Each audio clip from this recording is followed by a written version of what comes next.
মামলা করেছে। এই মামলার সম্পূর্ণ মিথ্যে গুজব, আমাকে ধমকানোর জন্য, মারার জন্য আপনারা একটা চক্রান্ত কাজ করতেছে। 2 বছর পরে হিরো আলমের নামটা হঠাৎ করে কোথা থেকে মনে পড়লো? এতদিন হিরো আলমের নামটা মনে পড়েনি। হিরো আলম ছাত্র হত্যার সাথে ছিল, জ্বালাও পোড়াও করেছে, এতদিন আপনাদের চোখে পড়েনি। 2 বছর পরে যখন আমার নামটা চোখে পড়ছে আপনাদের, অবশ্যই তাহলে মনে করবেন শত্রুরা এবং আক্রোশ প্রতিহিংসা। এখন বর্তমানে যে মনে করেন মানুষের নামে মামলা হইতেছে, বেশিরভাগই এগুলো মনে করেন প্রতিহিংসার শিকার করে এই মামলাগুলো দিতেছে। আমার প্রশ্ন, আমি যদি অন্যায় করে থাকি অবশ্যই আপনারা আমার বিচার করবেন। আর আপনারা সবাই জানেন, যারা আজকে পটর করে কথা বলতেছে, কথায় কথায় মামলা দেওয়া শিখতেছে, যখন মনে করেন আসনের আমলে যখন আন্দোলন হয় 4 বার জাতীয় সংসদ থেকে নির্বাচন করে, আমি জানি কতবার লাঞ্ছিত হয়েছে, কতবার মার খেয়েছে, আপনারা দেখেছেন। মানুষ বলে এই দেশে হিরো আলম যেখানে যায় সেখানে অপমান হয়, লাঞ্ছিত হয়, মার খায়। আমার কাছে হিরো আলমকে আপনারা সহ্যই করতে পারেন না। তা সেই ব্যক্তিটার লোকের আপনারা কথায় কথায় কেন তাকে নিয়ে এতটা আশা করেন? আমি অশিক্ষিত, কথা বলতে পারি না, তোর যোগ্যতা নাই, তো অযোগ্যতা ব্যক্তি নিয়ে এত টানাটানি কেন মানুষের? অযোগ্য ব্যক্তি নিয়ে আপনাদের কেন এত মাথা ব্যথা হয়? যোগ্য ব্যক্তিরা কি করছে জানেন?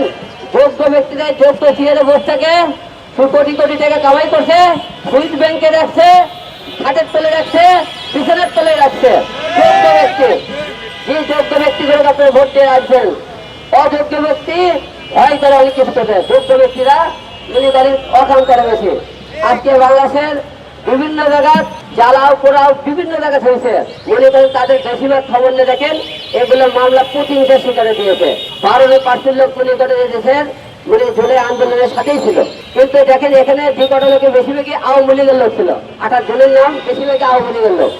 আপনারা কিন্তু একটা লোক বলতে পারবেন আমি আওয়ামী লীগের মনে করেন আওয়ামী লীগ কোনো ভোট করেছি কি, আওয়ামী লীগের নামে কোনো পোস্ট করেছি, একটাকে পোস্ট দেখাতে পারবেন? আমি তো যেখানে আওয়ামী লীগের এমপি, মন্ত্রী এবং প্রধানমন্ত্রীর সাথে ফাইট করে আছি, তার বিনিময়ে মারও খেয়েছে, আপনারা দেখেছেন কতবার আমি হামলা শিকার হয়েছি। তারপরেও আপনারা আমার পিছনে কেন লেগে আছে? আমি মনে করেন যেখানে অন্যায় অত্যাচার হয় সেখানে আপনাদের নিয়ে কথা বলতে বলি, এটাই কি আমরা অপরাধ? আপনাদের নিয়ে কাজ করি, এটাই কি আমরা অপরাধ?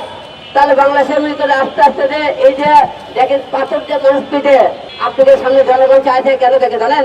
এই কারণে দেখে প্রতিবাদ করলে তার মৃত্যু হবে। আরেকজন যে লোককে দেখছে যে আপনি পাথর দিয়ে মারছেন, গুলি করে মারছেন, ওদের সাক্ষী দেয় না, তার মৃত্যু হবে, নাহলে তার নামে একটা মামলা দিয়ে দেবে। এই জন্য আজকাল আপনারা কেউ মারলে না ছায়া থেকে দেখে, তাহলে আপনাদের এই মিথ্যে মামলা এইগুলি অন্যার প্রতিবাদ করার কারণে। কারণ মানুষের প্রতিবাদ করা বন্ধ হয়ে গেছে কেন জানেন? এই যে মনিকে সত্য করে কথা বললে জেলখানা, মামলা, হামলা একটা না একটা লেগে আছে। এই যে সত্য করে আর কথা বলে না মানুষ। আপনারা আস্তে আস্তে এই দেশটা এই যে মনে করেন 17 বছর তো ধ্বংস হয়ে গেছে। এই 2 বছরের জুলাই আন্দোলনের পর থেকে কথাই কথাই মনে করে জুলাই আন্দোলন, কথাই কথাই মনে করে ছাত্ররা মনে করে রাস্তায় নামতেছে, কথাই কথায় বিক্ষোভ করতেছে, কথাই কথায় এই মনে করেন 2 বছরের পরে আপনারা দেখেন তো দেশের উন্নয়নমূলক কয়টা কাজ করছে। সংসদে গেলেও কে কি করছে সেটা আপনি বুঝেন। সংসদে গেলে মনে করেন আপনার জনগণের নিয়ে কয়টা কথা হয়, জনগণ নিয়ে কথা নাই।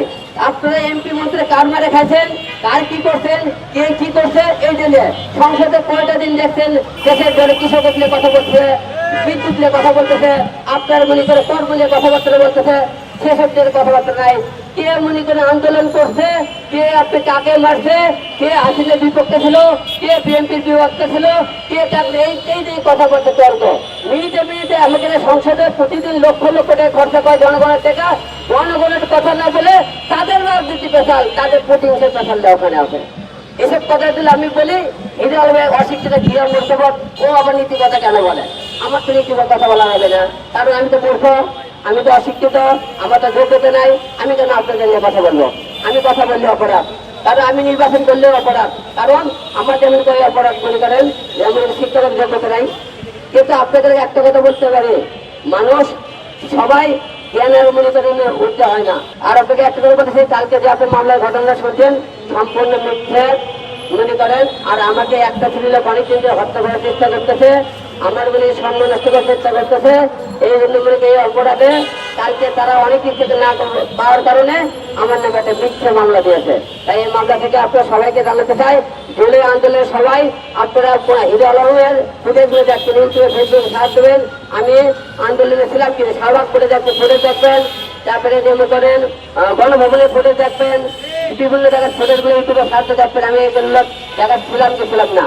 আর যারা মামলা করেছেন তাদেরকে বলতেছে, আপনারা যেহেতু মামলা করেছেন সাক্ষী প্রমাণে আপনারা যদি না প্রমাণ করতে পারেন, আমি কিন্তু আপনাদের বিরুদ্ধে মামলা করতে বাধ্য হব।